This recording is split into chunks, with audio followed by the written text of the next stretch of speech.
नमो नारायण। राधे राधे। राम गीता, श्री राम गीता के अंतर्गत भगवान श्री राम द्वारा उपनिषद सिद्धांत का निरूपण किया गया है। यह सब सिद्धांत जान लेने के बाद व्यक्ति सीधे अपनी सिद्धि को प्राप्त करता है। इस संसार की उसकी समस्त मनोकामनाएं पूर्ण होती हैं। इसको बड़े विचार से समस्त अध्यायों को समझना पड़ेगा। अगर आप इसे समझ लेते हैं तो संसार में कोई भी वस्तु व्यक्ति आपको अप्राप्य नहीं है। जो सुगम है, सन्मार्गशील हैं, उनके लिए चिंतन है। भगवान श्री राम ने कहा कि हे द्विजश्रेष्ठ, हे हनुमान जी महाराज, मुझ अव्यक्त से काल की उत्पत्ति होती है और उसमें प्रधान नामक तत्व और परम पुरुष की, उन्हीं से सारी सृष्टि उत्पन्न हुई है। इसलिए मैं ही सारा संसार हूँ। मेरे हाथ पैर सब ओर हैं। मेरी आंखें, सिर और मुख सर्वत्र व्याप्त हैं। उस परमात्मा के कान सभी ओर हैं और वह सबको व्याप्त करके स्थित है। वह सभी इंद्रियों और गुणों का प्रकाशक है, किंतु सभी इंद्रियों से परे है। वह सभी का आधार है, स्थिर है, आनंद स्वरूप है, अव्यक्त है, अद्वैत है। उसकी कोई उपमा नहीं है, किसी तुलना नहीं है। वह किसी प्रमाण से ज्ञात नहीं हो सकता। वह निर्विकल्प है, कोई विकल्प नहीं है उसमें। निराभास है, सर्वप्रकाशक है, परम अमृत है, सर्वथा अभिन्न है, किंतु भिन्न, आधारवान, शाश्वत, ध्रुव और अव्यय है। वह निर्गुण और परम प्रकाश स्वरूप है। विद्वान उसके ज्ञान के अधिकारी हैं। वह सभी भूत प्राणियों का आत्मा है। वही बाहर और भीतर और उससे परे भी विद्यमान है। वह सर्वव्यापी, शांत, ज्ञानी आत्मा परमेश्वर मैं ही हूँ। अव्यक्त रूप वाले मेरे द्वारा यह सारा संसार व्याप्त है।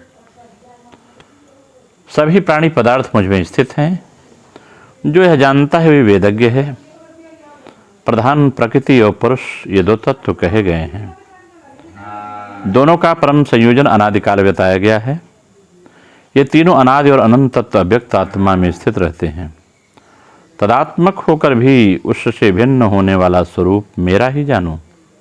महत तत्व से लेकर विशेष पर्यंत संपूर्ण जगत की सृष्टि उसी से संचालित होती है। सभी देहधारियों को मोहित करने वाली प्रकृति कही गई है। पुरुष उस प्रकृति में स्थित हुआ प्राकृतिक गुणों का उपभोग करता है। अहंकार से अलग होने के कारण वह 25वां तत्व कहलाता है। प्रकृति का प्रथम विकार महत तत्व कहा गया है। विज्ञान से विज्ञान शक्ति और उसके अहंकार की उत्पत्ति होती है। महत आत्मा एक ही है और उसी को अहंकार कहा जाता है। वह जीव और वही अंतरात्मा नाम से तत्वों द्वारा कहा जाता है। उसी के द्वारा जन्म जन्मांतर में सुख दुख सभी प्रकार की अनुभूति उसी से होती है।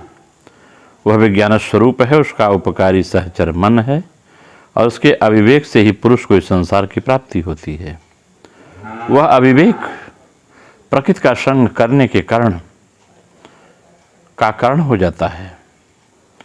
काल ही सभी प्राणी पदार्थों का सृजन करता है और वही सृष्टि का संहार भी करता है। सभी काल के वशीभूत रहते हैं। काल किसी के वश में नहीं रहता। वही सनातन सबके भीतर प्रवेश करके सबका नियंत्रण करता है। वही भगवान, प्राण, सर्वज्ञ और परम पुरुष कहा जाता है। विद्वान जनों द्वारा मन को सभी इंद्रियों से परे कहा गया है। मन से परे अहंकार और अहंकार से परे महत्त्व और महत्त्व से परे अव्यक्त और उससे परे पुरुष कहे जाते हैं। पुरुष से परे भगवान प्राण हैं। उसी का विस्तार यह सारा जगत है। प्राण से परे आकाश है और आकाश से परे अग्नि रूपी परमेश्वर में ही हूँ। वह परमेश्वर मैं सर्वव्यापी, शांत और ज्ञान स्वरूप हूँ। मुझसे परे कुछ नहीं है। मुझे जानकर जीव जीवन मुक्त हो जाता है। मुझ एक अव्यक्त आकाश रूप महेश्वर को छोड़कर इस संसार में कोई स्थावर जंगम पदार्थ नित्य नहीं है। मायापति मैं लीलापूर्वक काल के सहयोग से संपूर्ण जगत की सदा सृष्टि और उसका संहार करता रहता हूँ। मेरे सानिध्य से यह काल सारे जगत की सृष्टि करता है और वही अनंत आत्मा का नियमन करता है। वही वेदों का अनुशासन करता है।